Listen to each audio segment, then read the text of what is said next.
pelos enfermos, né? E irmã Luísa, nós temos orado por ela, é a mãe da irmã Xanda, que inicialmente foi com o pastor Vando para o sertão, no início lá do trabalho, né? E voltou para cá para se tratar. E nós queremos neste momento estar orando por ela, e também a irmã Marilene está enferma e tem outros irmãos. Nós queríamos interceder pela vida, né, dessas irmãs e todos aqueles que estão enfermos. Assim sentados como estão, vamos curvar nossa cabeça, vamos orar por essas irmãs. Senhor Deus e Pai, nós queremos, ó Deus, neste momento, Pai, levantar a nossa voz, ó Deus, em clamor ao Teu nome, por todo, ó Deus, este cuidado que nós temos visto Tu tendo, ó Deus, com cada um dos Teus filhos e das Tuas filhas. Queremos, ó Deus, Te pedir, Pai, pela saúde da irmã Luísa, que o Senhor Deus ponha a mão sobre a vida dela, sobre o seu corpo, que, ó Deus, o tratamento, ó Deus, todas as intervenções médicas possam, ó Deus, trazer o resultado, ó Deus, de cura para ela, Senhor.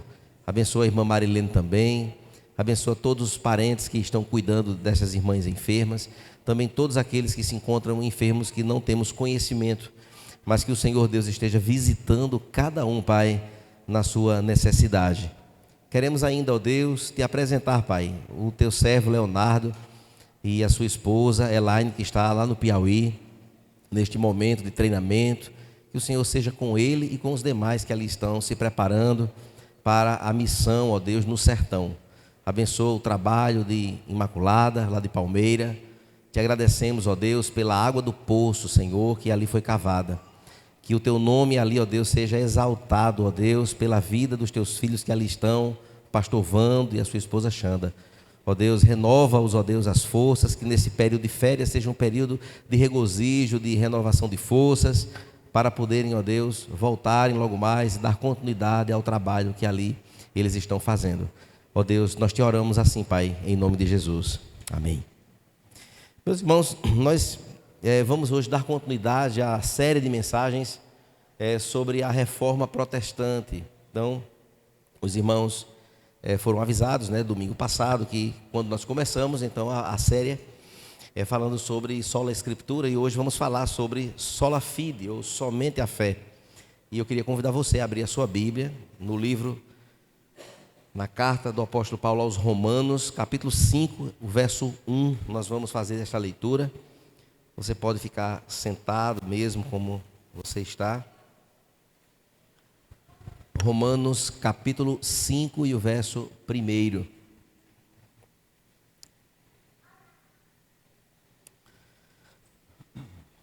O texto diz o seguinte, irmãos: justificados, pois, mediante a fé, temos paz com Deus por meio do nosso Senhor Jesus Cristo. Amém?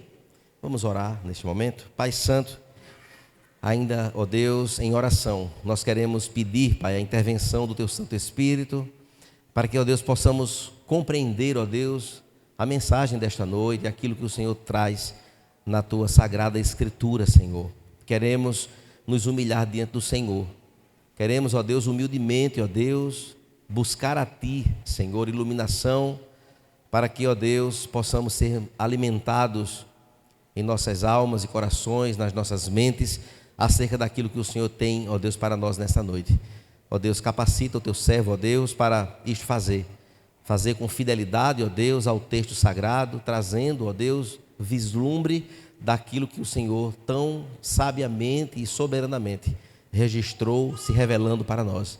Nós assim Te oramos, ó Deus, em nome de Jesus. Amém.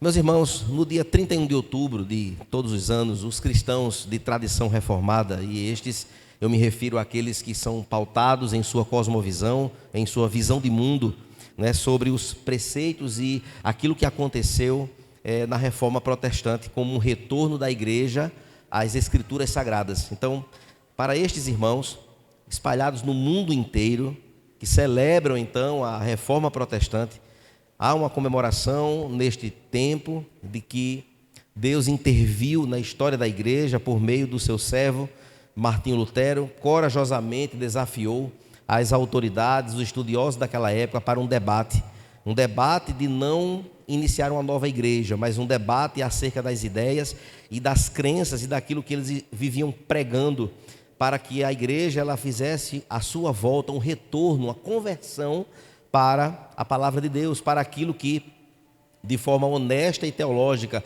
deveria ser pautada. E nisto o arrependimento foi ali trazido naquelas teses, a graça e a autoridade das Escrituras como um emblema superior, e temas acabaram se tornando, de fato, irmãos, o coração da reforma na porta do castelo de Wittenberg em 1517. Este dia é um momento importante da história da igreja, é um momento, um divisor de águas, e para todos os cristãos que resgatam este grande tema da reforma, de que a reforma não ficou apenas naquela data, naquele momento, não apenas a Ecclesia Reformata, mas a Semper Reformanda. São termos que significam a igreja reformada e que sempre continuará se reformando. Então, embora o dia da reforma nos convida para um olhar para o passado, olhar para os grandes feitos que Deus assim fez por meio dos seus servos, de fazer com que temas fossem levantados, para que denúncias fossem feitas, para que a população pudesse ter acesso às Escrituras e descobrir todos os atropelos que eram realizados pela igreja naquele tempo.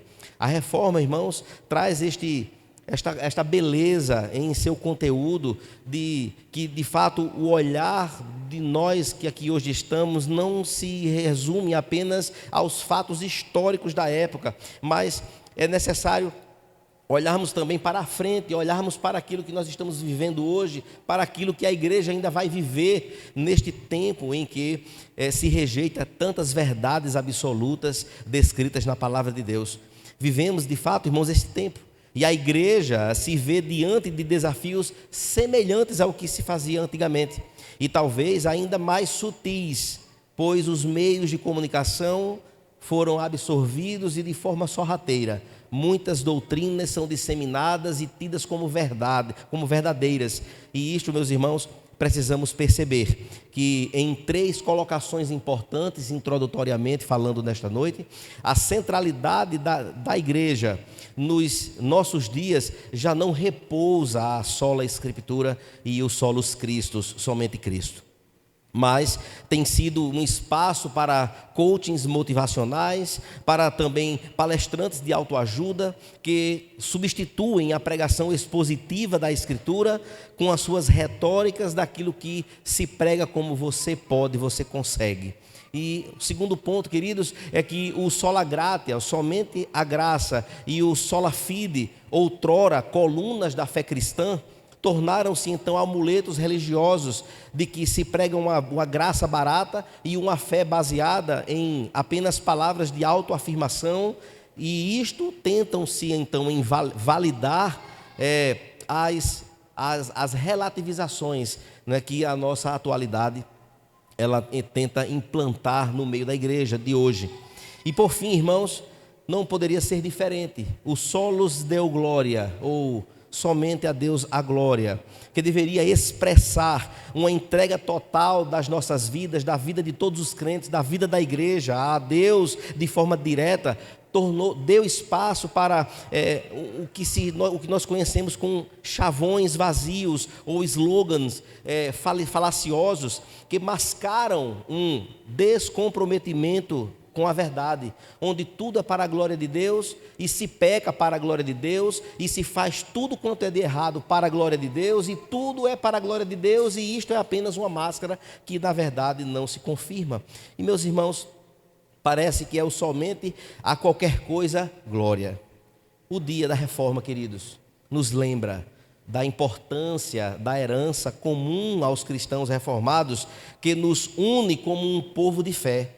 E um povo de fé é um povo comprometido com fé, e uma fé que não brota do imaginário humano, não é uma fé que brota de cada um de nós, mas que é um dom de Deus que é derramado sobre as nossas vidas e nos faz de fato ser este povo eleito e resumido e ajuntado, não é, por este amor tão glorioso da parte soberana do Senhor. Assim como em outros períodos da transição em nas igrejas, a nossa história, irmãos, ajudou a nos informar e a nos inspirar quanto às verdades históricas da igreja, mas também continua a nos desafiar a ouvir e descobrir o que o Espírito Santo está chamando para fazer em um novo tempo em que nós vivemos. A igreja, meus irmãos, ela deve estar se movendo, é bem verdade, mas se movendo na direção certa, se movendo para pautas cristãs, bíblicas, bem fundamentadas e seguras, com bases sólidas. Precisamos então perceber, queridos, que o de volta às Escrituras não é apenas um acontecimento histórico do passado, mas é algo que deve pautar as igrejas da nossa atualidade, e não querermos um evangelho todo empacotadinho do jeito que eu quero, do jeito que a minha vontade deseja, que o evangelho tem que atender às minhas expectativas. E, meus irmãos, isso não é evangelho, isto não é evangelho, isso não é Bíblia. A palavra de Deus, ela é muito clara, e este é um problema da nossa atualidade. A relevância então cultural torna a igreja biblicamente irrelevante, e o chamado do cristão e da igreja de Jesus é estar conscientemente comprometido, se reformando dos efeitos deformadores da nossa cultura. Assim, meus irmãos, a doutrina do sola fide, aquilo que vamos falar hoje mais diretamente, ou somente pela fé, continua sendo, irmãos, uma das verdades centrais e indispensáveis da fé cristã reformada. E sua importância hoje é tão grande quanto foi no século XVI. Na teologia reformada, a fé é o meio pelo qual o pecador recebe graça de Deus em Cristo. E isto é algo extraordinário. Ela não é uma obra humana, mas um dom concedido pelo Espírito Santo, conforme Efésios capítulo 2 e o versículo 8. A fé, irmãos, verdadeira, ela tem 3 dimensões inseparáveis. Primeiro, é uma fé banhada de conhecimento de compreender o conteúdo do Evangelho, da palavra de Deus. Sem conhecimento não existe fé. Em segundo lugar, queridos, o assentimento, ou seja, crer que este conteúdo é verdadeiro, crer que o Evangelho é a palavra de Deus, crer que a palavra de Deus é a autoridade sobre as nossas vidas, sobre a vida da igreja, assim como também a confiança, porque na hora que eu conheço, na hora que eu creio, gerará em mim confiança em descansar pessoalmente em Cristo, como Salvador e único, suficiente das nossas vidas, da minha vida, da vida da igreja. Meus irmãos, a fé reformada, ela é confiança viva em Cristo, não apenas uma crença intelectual, mas é uma crença viva, é uma crença que se move, é uma crença que é presente, é uma crença que transforma, que modifica, é uma crença que causa rupturas nas nossas vidas com as práticas antigas erradas que Deus abomina e reprova. E isto, meus irmãos, nos leva a entender que ela é um instrumento que nos une a Ele quem? A Deus, ao Senhor Jesus. Ele, então, assim se porta, nos fazendo participar da sua justiça e de todos os seus benefícios. Assim como Calvino escreveu, a fé é uma firme e certa convicção do favor de Deus, fundada na promessa gratuita de Cristo. E, meus irmãos, sola fide continuará sendo o coração pulsante de uma transformação em direção à Escritura e da fé cristã autêntica. Ela nos lembra que a salvação não é uma escada que vamos subindo, mas é um dom que recebemos e nos chama todos os dias a viver pela confiança constante naquele que é autor e consumador da nossa fé, o próprio Jesus Cristo. Mas, meus irmãos, o apóstolo Paulo, então, escrevendo esse texto, no capítulo 5, verso 1, falando dessas verdades de justificação pela fé, e nela temos paz com Cristo. Podemos ver, irmãos, que é uma das declarações mais claras do apóstolo Paulo sobre a doutrina da sola fide. A sola fide, então, tem seus desaguares, tem seus resultados, ao afirmar então que somos justificados, pois mediante a fé, é mediante a fé que nós fomos justificados em Cristo Jesus, é pela fé. E fé não é palavra positiva, fé não é vai dar certo, vai acontecer, vamos fazer aqui, pensamento positivo, fé não é isso. Mas fé é um dom que Deus nos dá, fé é uma ação de Deus que invade o coração e nos faz ter nele confiança das coisas que ainda nós não vemos. Assim, queridos, de fato, ao afirmar justificados, pois mediante a fé temos paz com Deus por meio do Senhor Jesus Cristo, Paulo então resume, meus irmãos, o cerne do Evangelho do nosso Senhor Jesus Cristo. Paulo então, assim afirmando, ele faz um redescobrimento então da essência do que foi a reforma, pois o ser humano ele é declarado justo diante de Deus, não pelas obras dos homens, não pelas nossas obras, pelos nossos méritos, não pelos ritos religiosos, não por vir à igreja, não porque eu sou ofertante, não porque eu falo bonito, não porque eu sou respeitoso, não porque eu compro e pago, não é por nada disso. Mas nós fomos justificados, irmãos, unicamente pela fé em Cristo Jesus. Apenas e unicamente. Nos capítulos anteriores, ou seja, do capítulo 1 ao capítulo 4 de Romanos, que nós lemos os 5, mas os capítulos iniciais da carta aos Romanos, o apóstolo, ele então havia demonstrado que todos estão igualmente debaixo do pecado e que a justiça de Deus, ela se manifesta à parte da lei. Assim, queridos, sendo recebida somente pela fé, está no capítulo 3 e o verso 28. Mas Romanos 5:1, queridos, marca o resultado dessa justificação.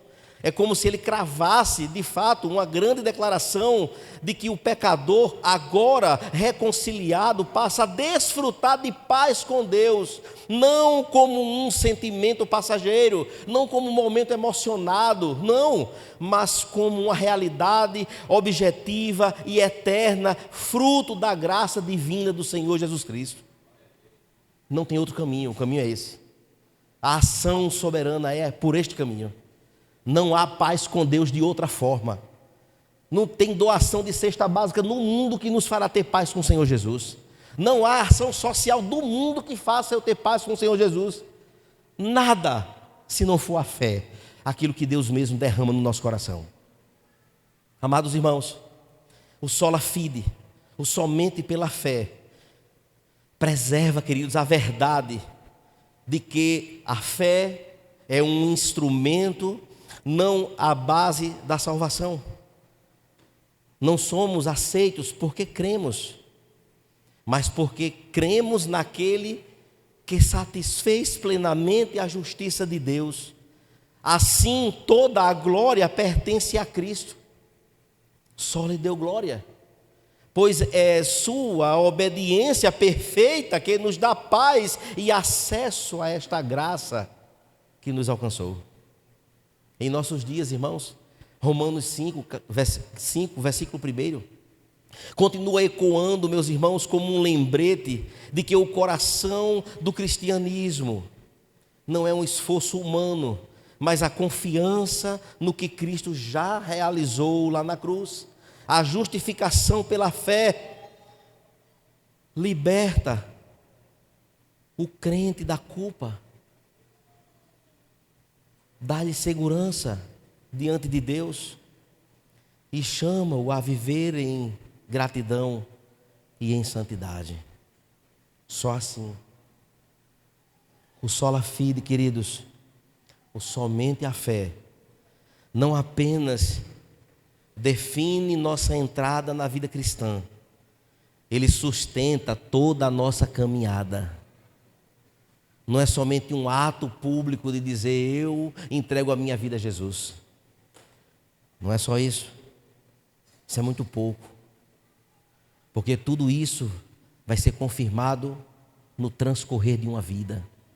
É quem nos sustenta, é quem nos faz permanecer, é quem diante dos desertos da vida e das adversidades que nós enfrentamos, Ele nos sustenta, Ele nos mantém de pé, Ele nos acolhe, nos fortalece, renova as forças. É por aí que nós podemos descansar num Deus que colocou fé em nós, e por esta fé fomos justificados em Cristo, e temos nesta fé todas as condições e a capacitação dada por Ele para podermos caminhar firmemente nos caminhos do Senhor. Vivemos, irmãos, um tempo em que todos buscam paz. Paz é um artigo de luxo, caríssimo, que muitos tentam com todas as suas formas buscar a paz emocional, buscar paz social, buscar paz interior. Mas há uma paz que é muito mais profunda do que esta paz que se busca comprar com dinheiro, com posição, com viagens internacionais, com hotéis maravilhosos, com carros maravilhosos, com tudo ao dispor. É a paz com Deus. Esta sim é a verdadeira paz. Esta é a paz que eu e você precisamos todos os dias buscar. Esta paz, estar em paz com o Senhor, não tem preço, não tem nada que nos pague por isso. E, meus irmãos, o homem, em seu estado natural, ele não está em paz com o Criador. Ele está em guerra constante, ele está em rebelião, ele está em culpa. Ele está desassociado, ele está fora do elo, ele está desconectado. Romanos capítulo 1 e até o capítulo 4 descreve então, meus irmãos, este drama humano, pois no capítulo 3, verso 23 diz que o homem é pecador universal, uma forma clássica de dizer da nossa depravação total. No capítulo 1, verso 18 diz que a ira de Deus se revela contra toda impiedade. E impiedosos como nós somos, a ira de Deus nos consumiria se não fosse o seu grande amor pelo seu Filho Jesus. Em Romanos capítulo 3, verso 20, nenhuma obra da lei pode justificar o homem, nada, nenhuma obra. Então Paulo chega ao ponto culminante, quando ele descortina o capítulo 5 dizendo: justificados, pois, mediante a fé, temos paz com Deus. Aqui, queridos, nós encontramos o coração do Evangelho reformado, o coração da essência daquilo que doutrinariamente o sola fide expõe somente pela fé, e isto refletiu uma bomba nas mãos dos líderes da igreja daquele tempo. Ora, o perdão de pecados era vendido. As moedinhas caíam no gasofilaço e as almas estavam saindo do purgatório. Você tinha direito de comprar o perdão por uma semana, o perdão por um mês, um perdão por um ano, um perdão por 10 anos. Vendia também até o perdão perpétuo. Depende do valor que se pagava. E agora chega Martim Lutero e acusa a todos eles, dizendo: vocês estão errados, pois nós somos justificados. Nós somos justificados, pois, mediante a fé. E é mediante a fé que nós temos paz com Deus, não é comprando com nenhum tipo de relíquia. Somente isto. Então isso cai como uma bomba na mão deles. Como é que agora eles iam desmanchar tudo aquilo que eles estavam pregando para arrecadar dinheiro, para terminar a obra lá da Praça São Pedro, do Templo de São Pedro? Como agora vai desmanchar tudo? Não tem como. Vamos condenar Martim Lutero, vamos jogar ele numa masmorra, vamos acabar com a vida dele, calar esse homem, porque isso aí vai ser problema para nós.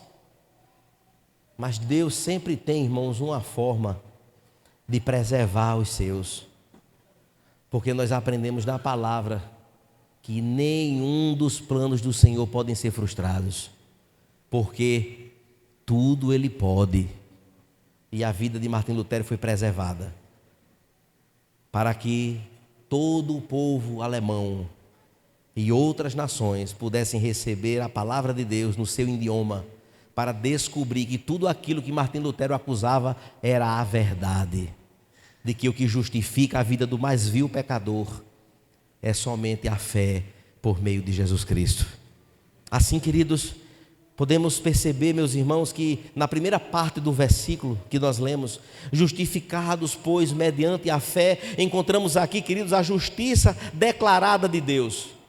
E a palavra justificados vem do termo grego que indica um ato jurídico, uma sentença de absolvição.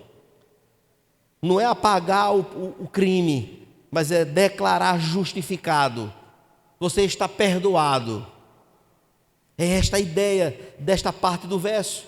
Deus, então, um juiz santo, juiz perfeito, não um juiz corrupto, mas um juiz com justiça soberana, com autoridade. Este juiz, ele declara justo aquele que crê. Ele declara nesta condição, não com base na obediência do pecador, não com base na justiça dos homens, mas com base, irmãos, na justiça perfeita de Cristo. Na teologia, então, reformada, a justificação, ela é forense. Um ato jurídico em que Deus declara o pecador justificado. Mas este julgamento, ele é também definitivo. Ele acontece de uma só vez por todas, no momento em que nós cremos no Senhor Jesus como o único e suficiente Salvador das nossas vidas. Esta fé também, meus irmãos, ela é também graciosa. Essa justificação, ela é graciosa. Ela é totalmente um presente de Deus. Um presente de Deus, irmãos, que eu e você recebemos. Um presente que ninguém poderia nos dar, Ele nos deu. E não foi resultado dos nossos méritos, porque nós somos bonzinhos. Esta é a fé que nos faz crer e nos faz justificados em Cristo Jesus, porque os méritos são todos do Senhor e não são os meus nem os seus. A fé, portanto, queridos, não é a causa da justificação, mas um instrumento pelo qual o pecador se apropria da justiça de Cristo. Ele é incluído, ele se apropria então desta condição. Ela, queridos, é a mão vazia que recebe o presente da graça. E Calvino assim diz: a fé não é algo que oferecemos a Deus, a fé não é algo que eu ofereço a Deus, mas o vaso pelo qual recebemos Cristo, a sua justiça. A reforma, irmãos, ela recuperou exatamente esta verdade. A verdade que o homem não é salvo por aquilo que ele faz, mas por aquilo que Cristo fez na cruz. Amém? Isto tem implicações profundas. Porque nós agora estamos firmes em quê? Em mim? Em nós? Coitado. Somos devedores completamente. Senhor, o que é que eu faço para pagar por isso? Não tem pagamento. É a graça do Eterno. Foi o amor dele lá na cruz. E o que é que isso tem a ver com as nossas vidas? De forma prática. Como é que eu olho para uma graça nesta envergadura?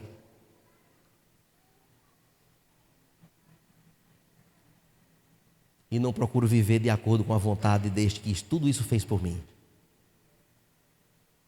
Como é que eu posso olhar para tamanha graça e colocar obstáculos no meu serviço ao Senhor?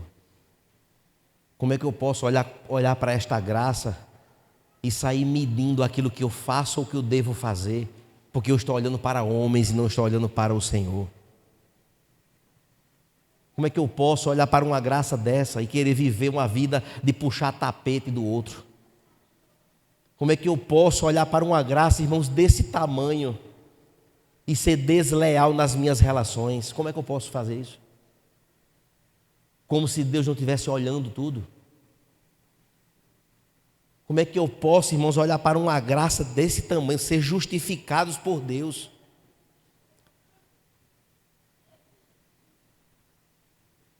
E eu só vou me envolver no dia do Senhor se der. Conforme hoje pela manhã nós estávamos cultuando lá em Recife com alguns irmãos, fomos a uma missão lá. E o pregador lá, muito sabiamente, falou sobre o dia do Senhor. Ah, porque eu tenho que estudar, porque eu tenho que fazer tal coisa, porque eu vou me envolver, não porque eu assumi um compromisso, porque isso, porque aquilo, porque assim. No dia do Senhor. Aí a gente vai para a origem. Cadê a fé? Cadê a fé? Cadê a fé que dizemos ter? Fica onde? Que eu negocio coisas essenciais da minha relação com o Deus Todo-Poderoso. Se não há uma justificativa plausível conforme a Escritura, ações de misericórdia, né? Serviços essenciais de hospital, de segurança pública, coisas dessa natureza. Acudir alguém que está passando por um momento difícil, tem que ser urgente e é agora, tudo certo. Mas, irmãos, é de se envergonhar. A nossa geração está vivendo num declínio terrível. De que esta fala, comprometimento com Deus, isso virou palhaçada. Se vive uma vida descuidada de qualquer jeito. Onde parece que a nossa relação com Deus não passa apenas de uma mera fábula. E achamos que está tudo maravilhoso.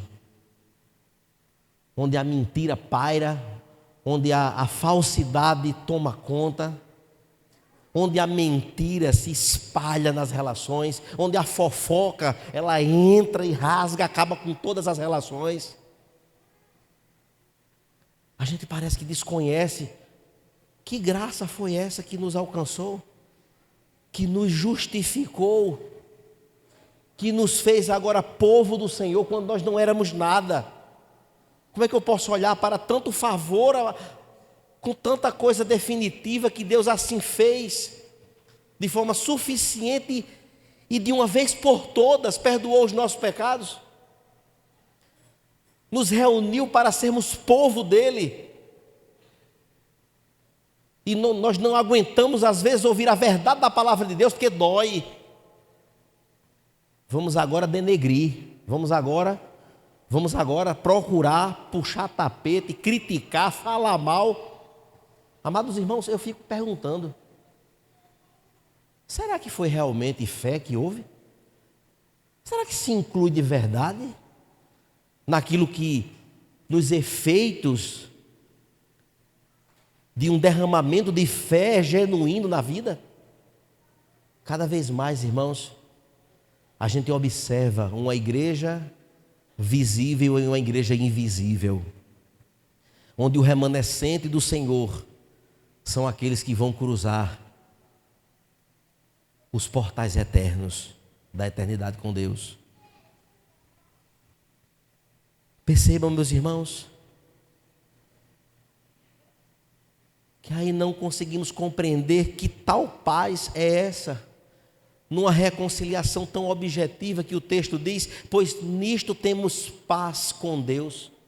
Como é que eu posso viver em paz com Deus, com a vida toda desassociada do que a palavra de Deus faz? Isso aqui não é discurso moralista não, irmãos. Porque nós continuamos pecadores.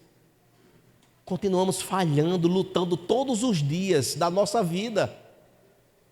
Nos reconciliando com o Senhor todas as vezes que a gente erra. Senhor, mais uma vez, Senhor, eu falhei. Senhor, eu quero estar aos teus pés, Pai. Me dê forças, me capacite, Senhor. Me ajuda, Pai. Me faz caminhar, Senhor, me faz crescer na Tua palavra. Renove, Senhor, o meu coração. Faz em mim, ó Deus, com que eu tenha um coração puro, como Davi tantas vezes falou em sua escritura. Quantas vezes nós caímos e o Senhor vai lá e nos levanta. Agora viver deliberadamente, meus irmãos, em uma prática flagrante, que isto não nos comove em absolutamente nada, e dizemos que está tudo ok, tudo certo. A reforma protestante, irmãos, não pode ser somente um ato histórico do passado. Precisamos a cada dia olhar para frente. Precisamos a cada dia buscar e estarmos nos reformando a cada dia, trazendo os nossos corações, a nossa mente e o nosso ser para a vontade de Deus, para a luz do Senhor, para que Ele nos dê forças, para que a gente faça as rupturas necessárias. necessárias. Pois observe, irmãos, que a consequência imediata da justificação é a paz com Deus. Antes nós éramos, irmãos, inimigos, alvos da ira de Deus, da ira divina. Agora, reconciliados, porque o Senhor Jesus agora pegou na nossa mão e diz: você é meu, lhe comprei, você me pertence, venha comigo, ninguém vai lhe arrebatar da minha mão. E este é um efeito, queridos, um efeito desta paz, desta relação com o Criador. Esta paz, queridos, que não é apenas um sentimento, mas uma realidade objetiva. É o cessar, irmãos, das hostilidades entre o homem e Deus. É o cessar da minha maldade, da minha ruindade, da minha dura cerviz.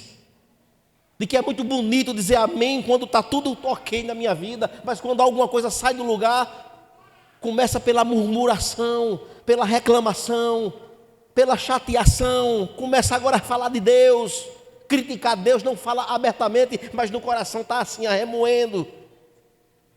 Observe, queridos, que não é, meus irmãos, uma trégua instável, mas o que o Senhor fez por nós foi uma reconciliação eterna, selada pelo sangue do Cordeiro. E ao olhar nesta direção, meus irmãos, esta paz é fruto do veredito divino. Pois, queridos, o tribunal ele foi encerrado, a sentença foi dada, nenhuma condenação há para os que estão em Cristo Jesus. Romanos capítulo 8, verso 1. Por fim, irmãos, por meio de nosso Senhor Jesus Cristo, é o final do verso. Aqui está o fundamento eterno do sola fide, fundamento. A coluna, Jesus.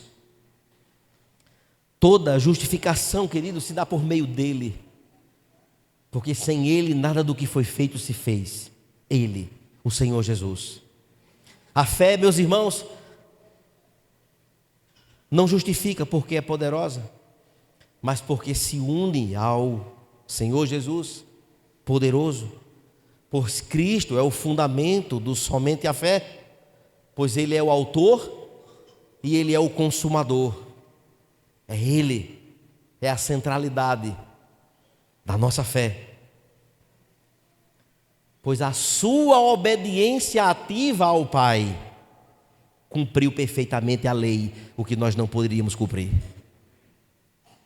Mas também a sua obediência ao Pai passiva satisfez plenamente a ira de Deus, quando disse: está consumado, Pai.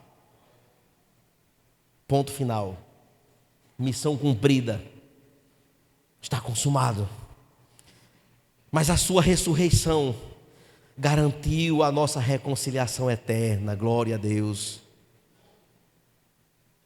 A ressurreição do Senhor, como exemplo daquilo que acontecerá com cada um de nós. Portanto, meus irmãos, o foco do sola fide não é, meus irmãos, uma fé em si, mas o objeto da fé, Cristo. Como escreveu Lutero, a fé não é um poder humano, mas uma confiança que se apega a Cristo como um único tesouro. Assim, a fé, meus irmãos, é o elo entre o pecador e o Salvador, Jesus Cristo. O canal pelo qual a graça flui e a justiça de Cristo, ela é imputada. Podemos, irmãos, descansar na obra completa de Cristo. Se completou, nos deu fé, conhecimento para crermos, e para crermos obedecê-lo, e para crermos obedecê-lo, desfrutarmos desta relação com aquele que nos fez filhos, co-herdeiros com Cristo. O sola fide, irmãos, nos lembra que a salvação, ela não depende dos nossos esforços, E aqui há uma aplicação para nós.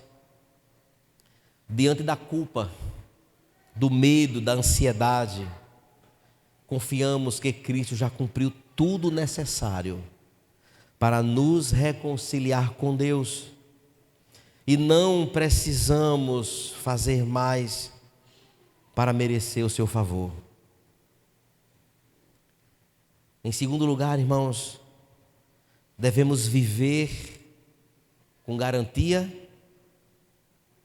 daquilo que Ele fez por nós nesta confiança e tendo com isso gratidão e alegria.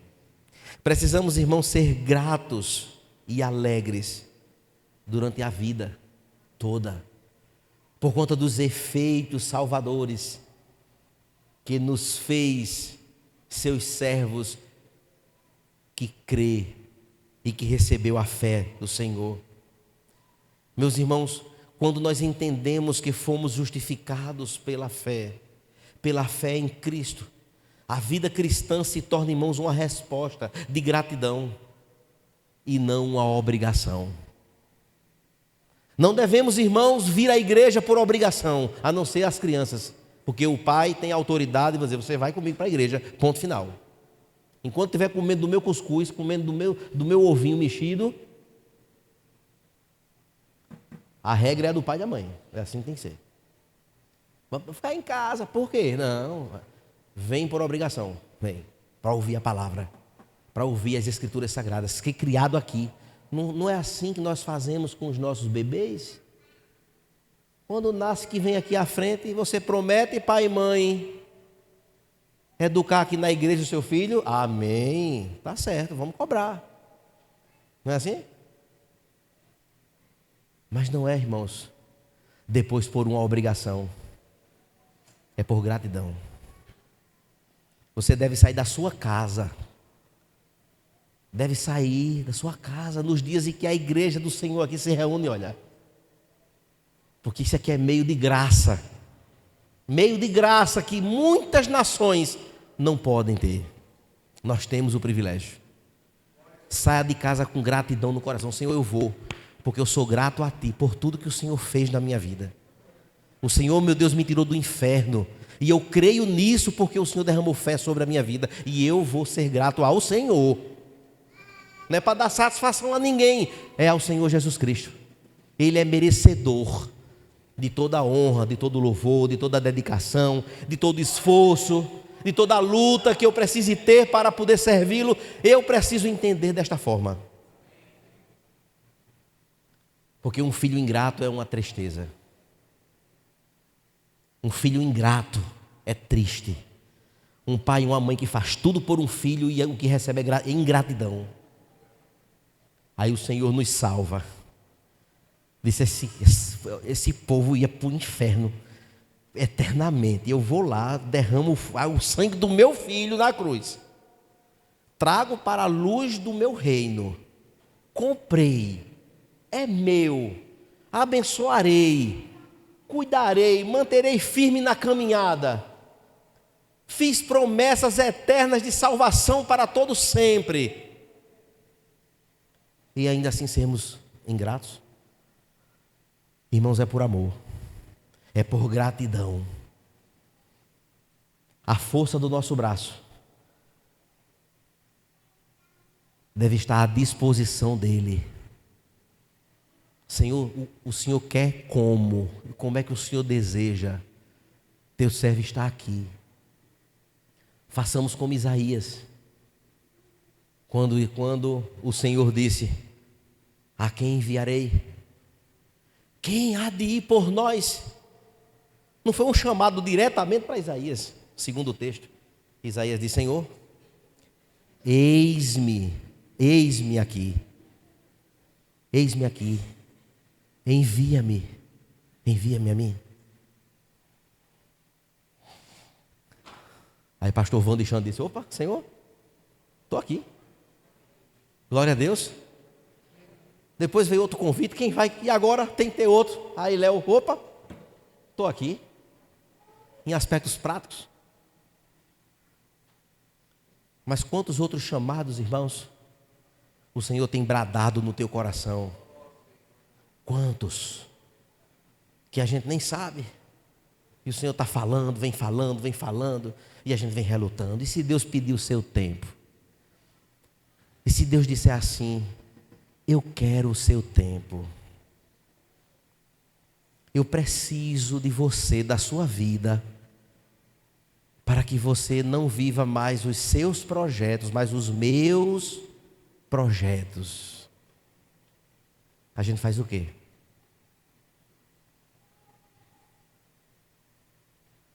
Se Deus disser hoje aqui, olha, essas amizades você vai deixar.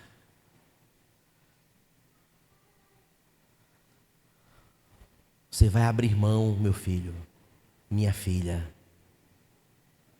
Porque as más conversações corrompem os bons costumes. E eu quero preservar o seu coração para planos que eu tenho para você no futuro. Se Ele disser isso para a gente, nós vamos fazer o quê?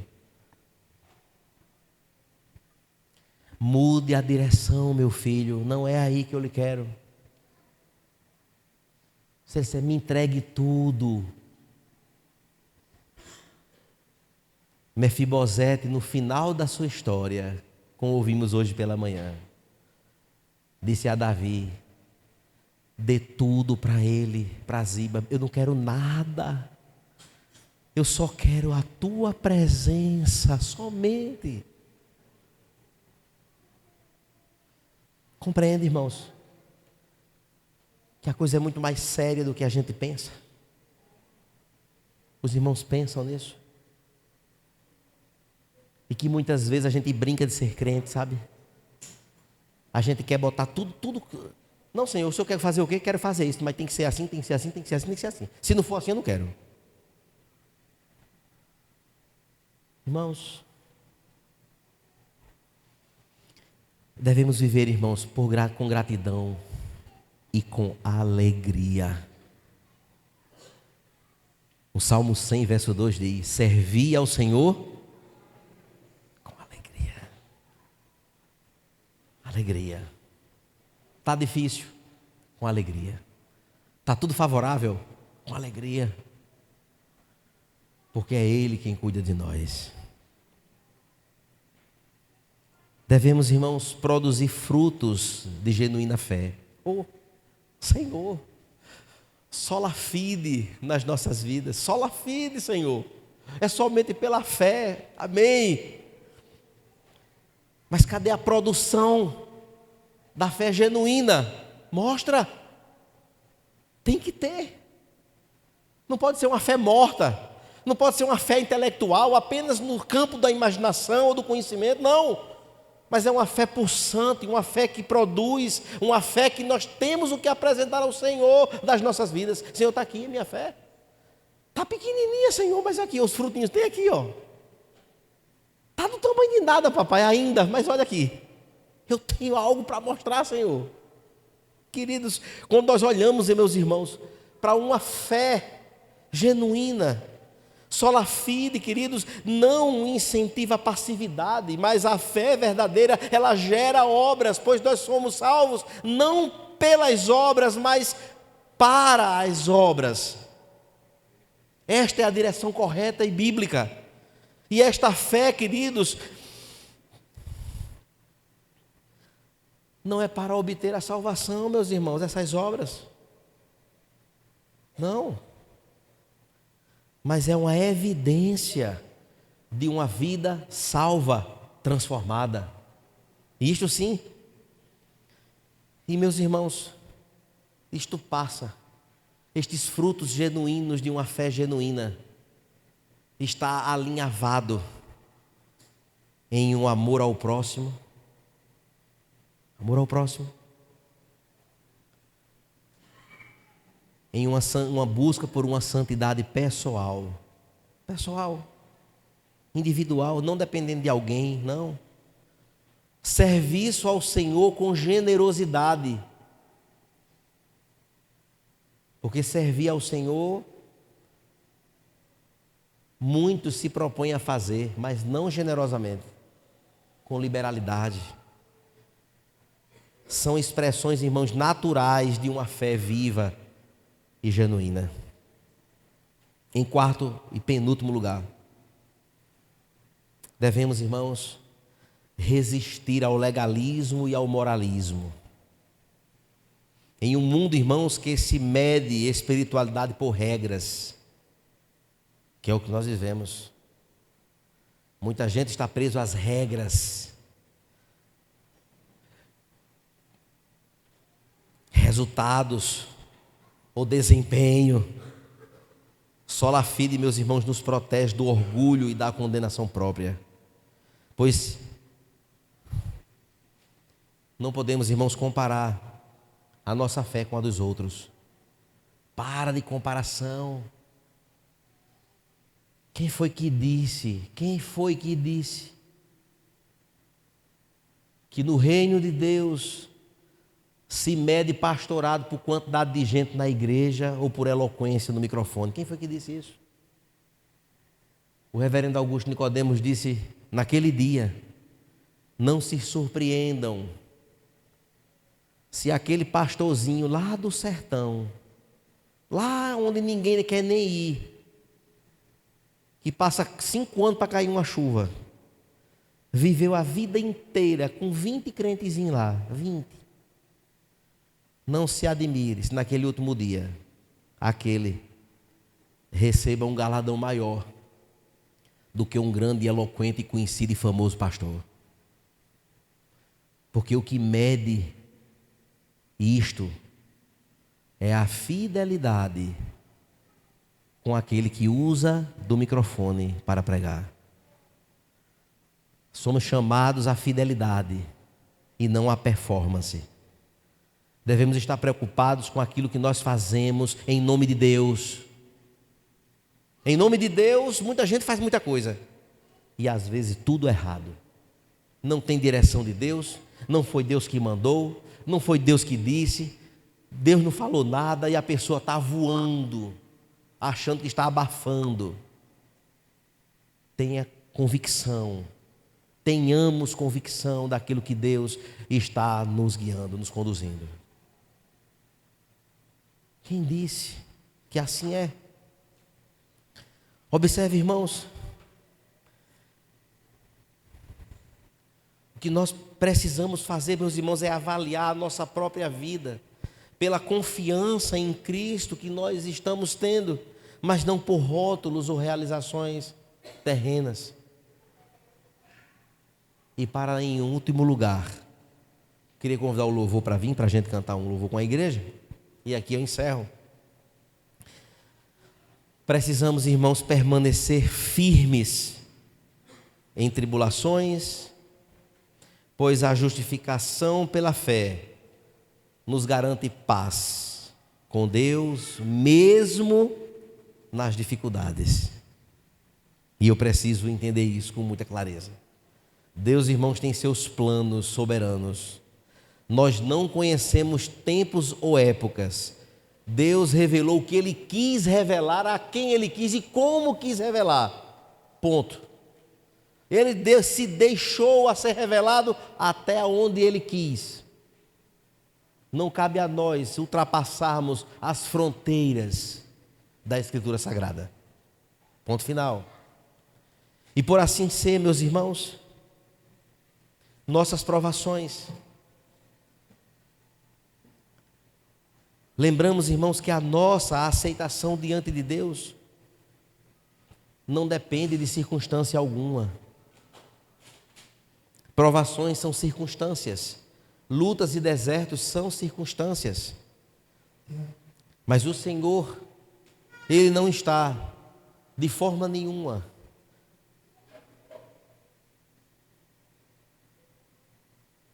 impedido de agir por conta das circunstâncias. Mas eu tenho que ter fé nisso. E fé é conhecimento. Fé é crer. Fé é descansar no Senhor. Mas se Cristo, assim, meus irmãos, nos fortalece, temos a certeza e a esperança de que seremos vitoriosos na nossa perseverança. Amém? Que Deus console os nossos corações. Que sola fide seja uma realidade nas nossas vidas. E que possamos, irmãos, responder ao autor e consumador da nossa fé, de acordo com aquilo que Ele espera de nós. Ele sabe que somos limitados e pecadores. Ele sabe que de bom nada temos. Todos pecaram e destituídos estamos da glória de Deus. Mas Ele nos amou, Ele nos resgatou para todo sempre, e por isso estamos alegres. Fiquemos de pé, vamos cantar ao Senhor.